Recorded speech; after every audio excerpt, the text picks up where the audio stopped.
साधी, simple, tasty, चवीला अप्रतिम लागणारी भाजी, तोंडलीची भाजी. हा, मस्त भाजी होते. करून बघा, खाऊन बघा आणि नंतरच मला कमेंट करा की कशी झाली. व्हिडिओ शेवटपर्यंत पाहावं लागेल, तेव्हाच भाजीची म्हणजे तुम्हाला टेस्ट कळेल आणि समजेल की काय काय टाकलं, कसं केली आणि कशामुळे चांगली झाली. ओके, चला व्हिडिओ बघूयात. तोंडली छान धुवून घ्यायची. त्याला थोडी घाण लागलेली असते, एक साफ केली तर फार चांगलं. नंतर त्याला बघा मी कसे कट मारले.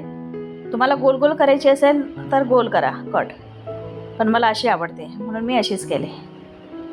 दिसायलाही छान दिसतात आणि करायलाही सोपं. आता आपल्याला सर्व तोंडली अशी कापून घ्यायची. तुम्हाला जो आकार द्यायचा तो तुम्ही देऊ शकता. थोडं बारीक हवी, एकाचे 4 काप हवे तेही करू शकता. आता मी मिक्सरचं भांडं घेतलं, त्याच्यामध्ये मिरच्या घेतल्या 5-6, आलं, लसूण, कढीपत्ता आणि जिरं हे मिक्सरमधून काढायचं आणि मोठा एक कांदा चिरला. कढई घ्यायची, कढईमध्ये तेल टाकायचं तुमच्या आवडीनुसार, कोणाला कमी जास्त हवं ना त्यानुसार. मोहरी टाकायची. मोहरी छान तडतडली की आपल्याला जिरे टाकायचे. आता आपण कांदा टाकूयात.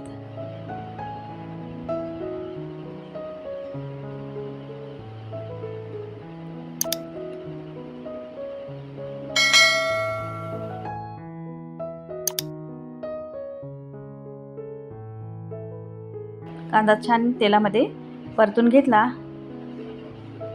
गोल्डन कलर आला की आपल्याला पुढची सामग्री टाकायची. ती काय काय टाकायची ते मी सांगते. जे आपण ठिसा तयार केला आहे तो टाकला.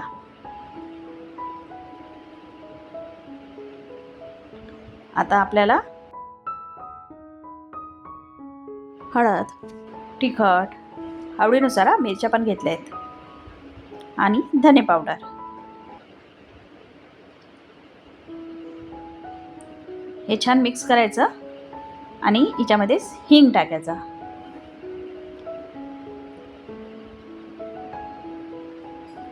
आता आपल्याला थोडं पाणी टाकायचं याच्यामध्ये. जे मी मिक्सरला ठेचा केला ना त्याचंच पाणी टाकलं आहे बघा, मसाला जळायला नको ना म्हणून. आता आपण तोंडली टाकू, ते छान मिक्स करून घेऊ.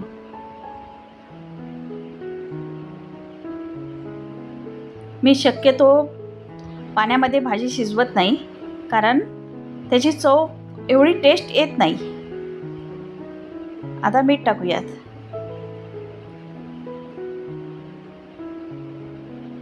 बघा, जे आपण थोडं पाणी टाकलं होतं ना तेच पाणी आहे खालीमध्ये. जास्त पाणी नाही टाकलं आपण, थोडंसं, ते तुम्ही बघितलंच. आता आपण झाकण ठेवूयात आणि झाकणावर पाणी टाकूयात आणि याला 4 मिनटं 5 मिनटं होऊ देऊ. 4-5 मिनटात नंतर बघा आतमध्ये पाणी आहे आणि अर्ध्याच्या वर भाजी शिजली.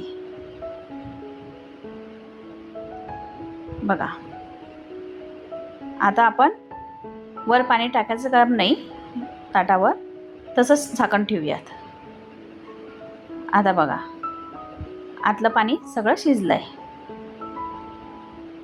आणि भाजी पण शिजली, ते तुम्हाला मी दाखवतेस.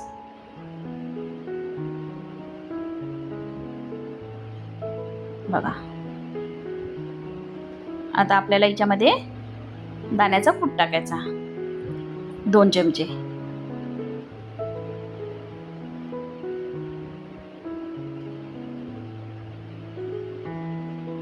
आणि छान मिक्स करून घ्यायचा.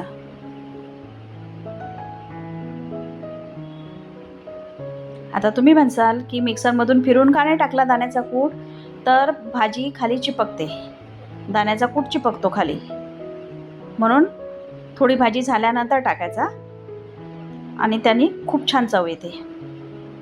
आता वरून कोथिंबीर टाकायची आणि झाली की आपली भाजी तयार. या खायला. बघा, तुम्हाला माझी रेसिपी आवडल्यास लाईक करा, शेअर करा, कमेंट करा आणि हां, नवीन असाल तर सबस्क्राईब करायला विसरू नका बरं का. व्हिडिओ पूर्ण बघितल्याबद्दल खूप खूप आभारी आहे. धन्यवाद. चला बाय.